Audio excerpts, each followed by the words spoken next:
Yeah, I mean, I get this question all the time. Well, how are you going to deal with Mike Madigan and John Cullerton?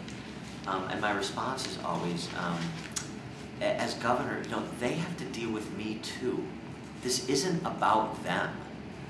For once in 40 years, can we get this around our minds that this is not about what Mike Madigan and John Cullerton want.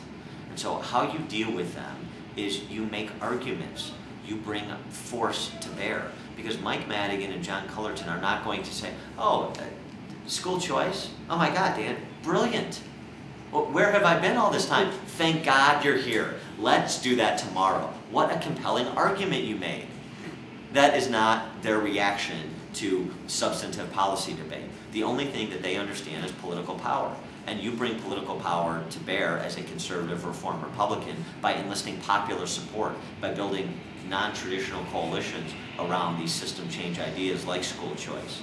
I mean, the idea that their control is inevitable, that nothing can change, that you can never get any substantive reforms through, it's nonsense. The Republican Party has failed because we haven't made arguments. We've accepted table scraps from the Democrats to protect little legislative districts, but not taken the risks to really win something because we've had no policy agenda to advance. I mean, the way you fundamentally change the balance of power, change the political order, is to make arguments that enlist and capture the aspirations of folks who are not part of the in crowd in Springfield and who've been disenfranchised, taken advantage of, gamed under this current political class.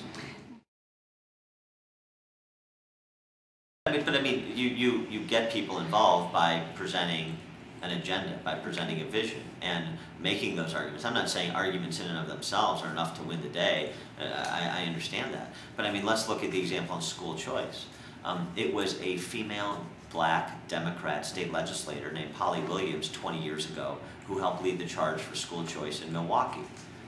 We can build that same coalition in Illinois. Minority families in the city of Chicago support school choice by greater than 2 to 1. Of course they do. They want the same choices for their kids that anybody else has. They want their kids to have the best schooling they could possibly have.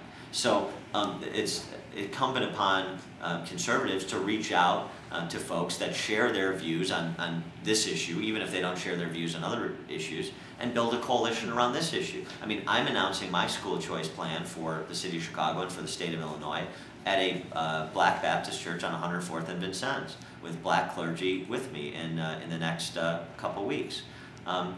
It can be done. You can have conversations of substance that appeal to people's self-interest and enlist their support. That's what has to be done, as a matter of fact. And not only can it be done, it has to be done. So this is what I say about giving constructive form to the anger and frustration. I understand tea parties, I understand people getting their venom out in the blogosphere and all that, but you have to engage in the process. And I mean, at the end of the day, let's be real adult about this. I am somebody who believes that people get the representation they deserve.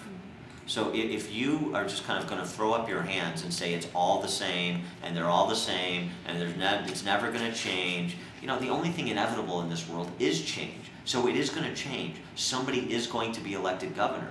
And the question that everyone has to ask themselves, every Republican primary voter, is what kind of party do you want? What kind of gubernatorial nominee, governor do you want? And then go about getting involved to help see through what you desire, at least on the margins.